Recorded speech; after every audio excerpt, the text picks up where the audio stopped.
चलिए भाई, बढ़िया, सारी बड़ी बड़ी तैयारियां हो गई हैं। अब चलें खबरों वाले स्टॉक्स की तरफ। कंचन आपको आपकी स्क्रीन पे रेडी नजर आएंगी। सबसे पहले एशियन पेंट्स की बारी।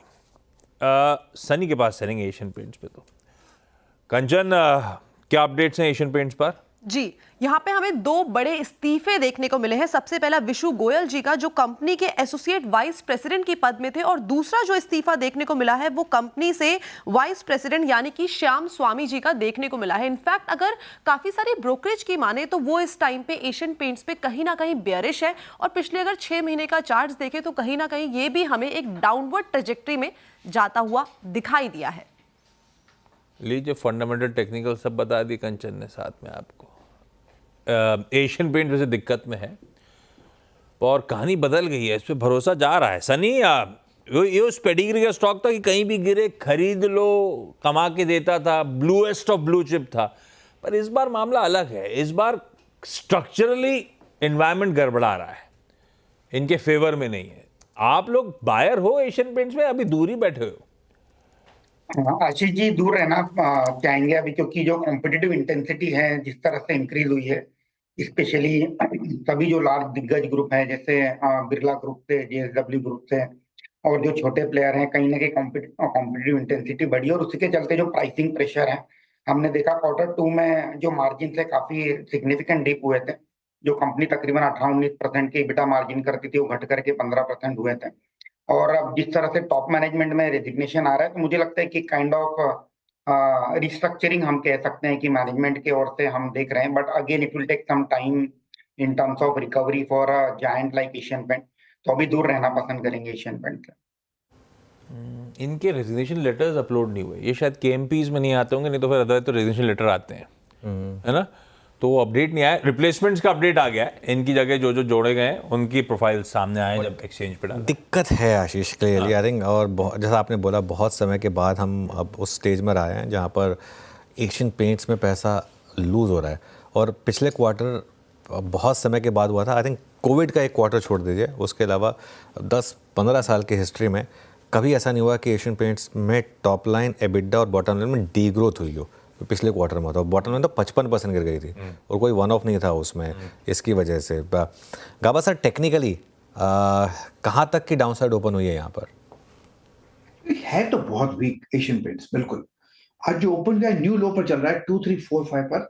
जो पुराना लो है मेरे ख्याल से 2000 के आसपास है। वेरी गुड चांस वहां तक स्लाइड होने की संभावना है। वहां पर रुकता है नहीं रुकता है कहना मुश्किल है। अगर वो भी टूट जाता है तो 1950 भी पॉसिबल है, क्योंकि स्ट्रक्चरली इतना वीक है कि इसमें स्ट्रेंथ आते आते वक्त लगेगा। जब तक ये 2500 पार नहीं करता, जो भी अपमूव मिलेगा मैं उसको अपमूव को डाउट करूंगा, क्योंकि स्ट्रक्चरली इतना वीक हो चुका है एशियन पे। तो इस वीक बिल्कुल ठीक है। 2500 के ऊपर जब तक नहीं जा रहा है तब तक कोई भी रिस्पाइट आए तो उस पर बिलीव नहीं करने वाले गाबा सर। और अब तो ऐसा लग रहा है कुछ हाल में बिकवाली करी है और ये 2000 के नीचे शायद 1950 तक की तैयारी कर सकता है।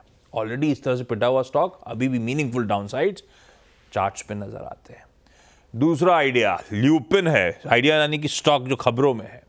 भाई साहब, चार्ट खोलिए ल्यूपिन का, आ रहा हूं आपके पास। कंचन के अपडेट्स। कंपनी को यूएस एफडीए की तरफ से एचआईवी के इलाज में जो 2 दवाएं होती हैं उनके लिए अप्रूवल मिल गया है। दवाओं का नाम मैं बताऊं अगर आपको, तो एम्ट्रिसिटाबाइन और टेनोवोफिर, इनके लिए अप्रूवल दे दिया गया है। और इन दोनों ही दवाइयों का जो मैन्युफैक्चरिंग होगा वो इनके नागपुर के प्लांट में होगा। तो इस खबर के लिहाज से आज हमें कुछ एक्शन देखने को मिल सकता है। बिल्कुल। आई थिंक कल भी हमने लुपिन की बात की थी कि आई थिंक स्पॉटलाइट में या बिग स्टॉक्स में कि ये अब वापस यहाँ स्ट्रेंथ आ रही है काफ़ी समय के बाद, और यहाँ पर मोस्ट थे। खैर आज मार्केट काफ़ी वीक है, लेकिन अगर रिकवरी आएगी तो सबसे पहले मुझे लग रहा है कि फार्मा स्टॉक्स में आएगी, तो ये उसमें से एक हो सकता है। आपने आशीष जी से बोला था ना चार्ट देखने को। आशीष जी, क्या व्यू रहेगा लुपिन पर?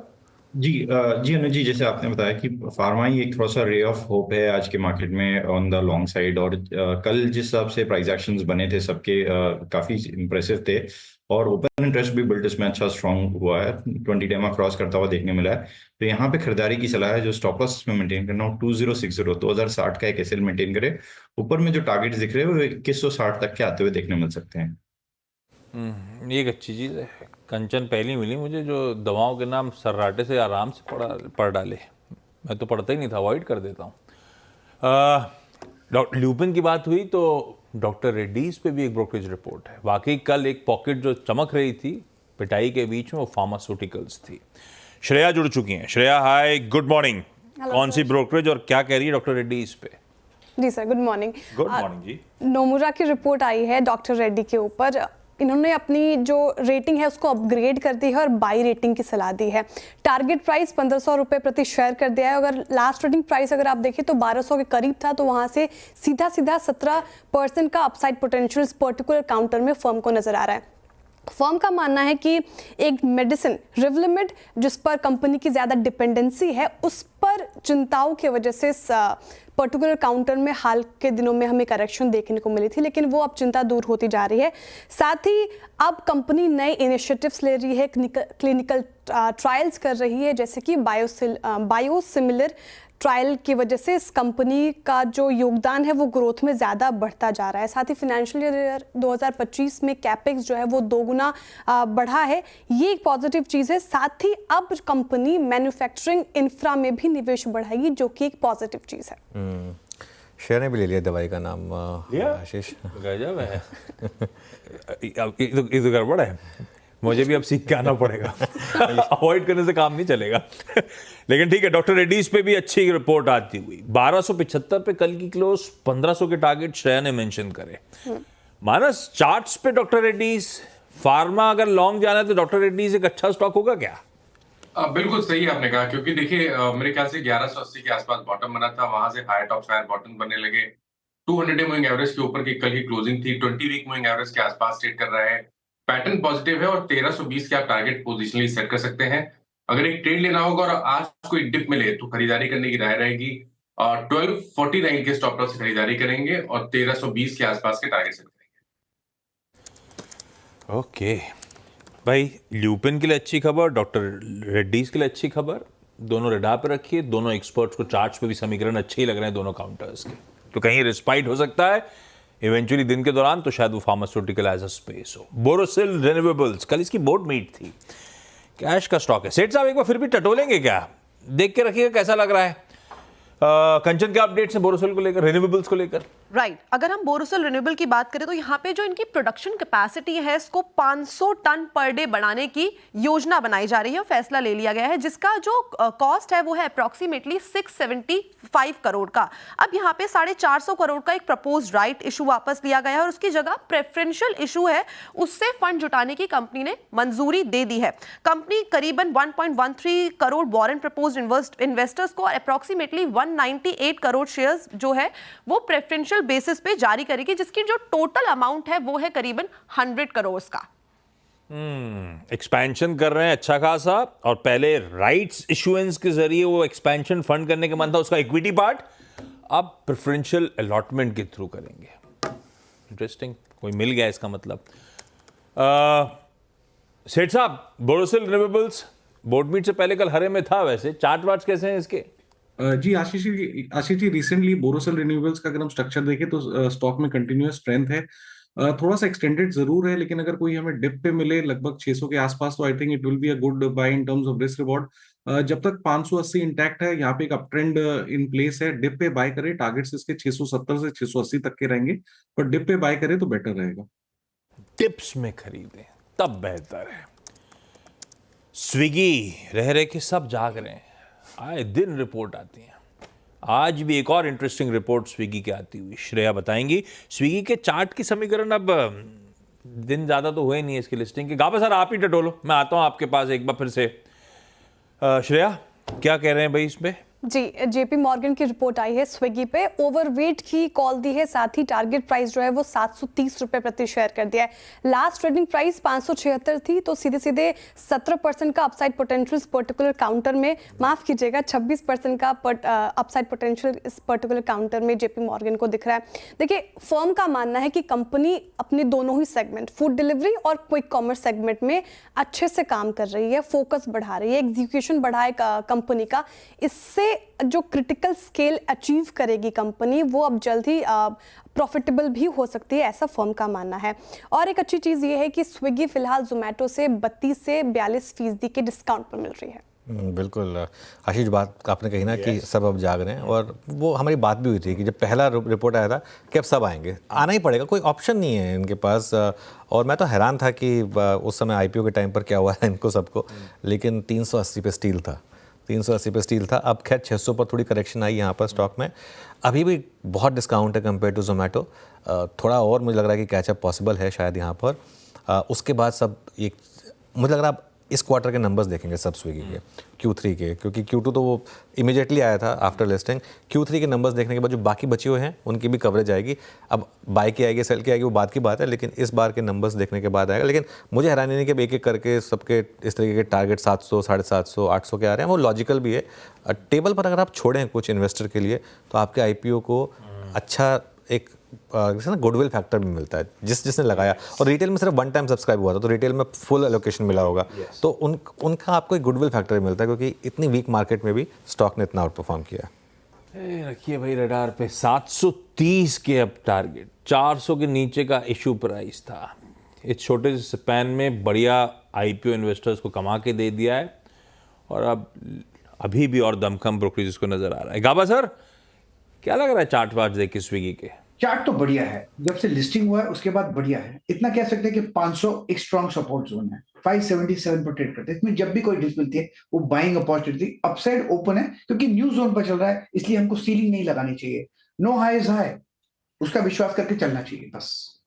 नो हाई इज हाई, बिल्कुल सही बात भाई। अच्छा लग रहा है, चार्ट के समीकरण बढ़िया है, ब्रोकरेजेस का थम्स अप स्विगी के साथ कंटिन्यू होता हुआ। कल सुबह हो रही थी एक ब्लॉक डील, लास्ट ट्रेड हो रहा था, भूल गया मैं, शॉपर स्टॉप पे। आज हो रहा है गोदरेज इंडस्ट्रीज पे 27-28 लाख शेयरों का एक सौदा होता हुआ।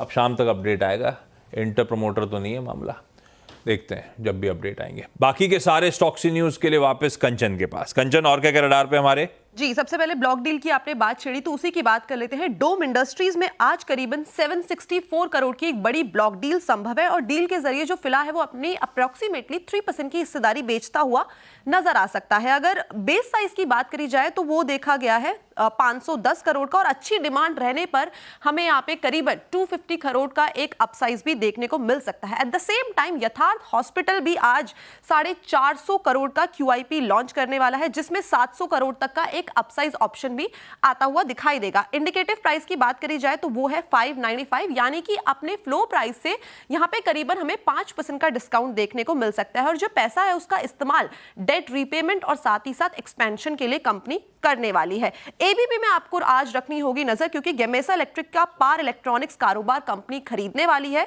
स्पेन की ये कंपनी है सीमेन गेमेसा, जहां से ये सारी की सारी डील जो है होती हुई नजर आएगी। JSW इंफ्रा को रखिए अपनी रडार पर, बिकॉज ट्यूटिकोरिन मल्टीपर्पज टर्मिनल ने 500 करोड़ का टर्म लोन लिया है ICICI बैंक से और साथ ही साथ केनरा बैंक से। बैंक ऑफ बड़ौदा को रखना होगा अपने फोकस में, बिकॉज बोर्ड ने फिस्कल ईयर 25 में 10,000 करोड़ जुटाने की मंजूरी दे दी है। और यही नहीं बल्कि निटको जो आज आपके फोकस में होना चाहिए, बिकॉज प्रेस्टीज ग्रुप से यहां पे 105 करोड़ का ऑर्डर मिलता हुआ नजर आया है for the supply of tiles and marbles. देखिए सारे स्टॉक्स रडार पे भाई, खबरों के बीच में शॉपर स्टॉप में कल लार्ज ट्रेड हुआ था सुबह ब्लॉक, उसका अपडेट है मेरे पास। Amazon.com ने 44 लाख शेयर्स बेचे थे। टाटा म्यूचुअल फंड ने 19 लाख, कोटक म्यूचुअल फंड ने 9.5 लाख, मॉर्गन स्टैनली ने 6.25 लाख, 361 ने और टर्न अराउंड अपॉर्चुनिटीज फंड ने, इन सब ने वो चंक खरीदे ब्लॉक में। देखते हैं आज शॉपर स्टॉप। कल तो ठीक है हरे में बंद हुआ। हमने फार्मास्यूटिकल्स की बात करी थी, एक लास्ट ट्रेड और है इप्का लेबोरेटरीज का। इसकी प्रमोटर एंटिटीज में शुमार उषा मधुकर चंदोरकर ने कल 40 लाख शेयर्स इप्का के बेचे। लास्ट ट्रेड हुआ था, एकदम से इप्का तभी करेक्ट हुआ और 1501 के आसपास वो ट्रांजैक्शन प्ले आउट हुआ था। इप्का लैब्स, रचना जी इप्का लैब्स का चार्ट देखो, प्रमोटर माल छोड़ रहा तो अच्छा नहीं लगता। जी सही बात है, पर यहाँ पे trend is not that bad. अगर ये काउंटर 1480 के आसपास के लेवल्स को होल्ड कर जाएगा तो यहाँ पे करेक्शन जो हो रही है थोड़े टाइम से वो एंड भी हो सकती है। And pharma as a sector अगर चलेगा तो 1480 होल्ड करने का चांस है। सो यहाँ से 25 से 30 रुपए डाउन साइड पे कच्चा सपोर्ट बन रहा है। पता है एशियन पेंट्स में कुछ वाइस प्रेसिडेंट लेवल पे रेजिग्नेशन हुए होंगे। कमिंस में भी हुआ है, कमिंस के सीएफओ साहब रिजाइन कर गए, अजय पाटिल। मेरे ख्याल से वो जनवरी में फर्स्ट वीक या सेकेंड वीक से इफेक्टिव है वो रेजिग्नेशन, इसको भी रडार पर रख लीजिएगा। EIH में जो लार्ज ट्रेड कल प्ले आउट हुआ है वो ITC आम के बीच में ही हुआ है, तो उसमें ऐसा कुछ है नहीं। अदरवाइज चर्चा में था वो, लेकिन ITC ने ऐसा कुछ अतिरिक्त एक्वायर नहीं करा है, अपनी एंटिटी से एक एंटिटी दूसरी एंटिटी ने खरीदा है, ये है वो उसकी कहानी। ABB गमेशा इलेक्ट्रिक में पावर इलेक्ट्रॉनिक्स बिजनेस उसका जो है खरीदने जा रही है। ABB का चार्ट चेक करते हैं। मानस एक बार देखिएगा प्लीज ABB इंडिया चार्ट पे। कैपिटल गुड्स कल पिट रहे थे सारे के सारे जी। तो देखिए ABB ने करीब 4 हफ्ते से एक बढ़िया रैली दिखाई है। 6,700 से 8,000 तक की रैली देखने को मिली। अब कहीं ना कहीं एक करेक्शन का फेज देखने को मिल रहा है, और अब अगर ये 20 डे मूविंग एवरेज जो कि 7550 है उसके नीचे फिसला तो शायद आपको 7350 तक के भाव देखने को मिल सकते हैं। इस गिरावट पे खरीदारी नहीं करनी है, लेकिन अगर 20 डे मूविंग एवरेज के आसपास सपोर्ट ले, वहां पर बाइंग इंटरेस्ट दिखाए, तब आप एक चांस ले सकते हैं with stop loss of 7300। 5 IPOs आज सब्सक्रिप्शन के लिए खुलने जा रहे हैं। बतेरो QIPs खुले चले जा रहे हैं, सब पैसा बटोर रहे हैं, ध्यान रखिएगा। ब्रेक का समय, ब्रेक के उस पर जब लौटेंगे तो आज थर्सडे का पहला सौदा।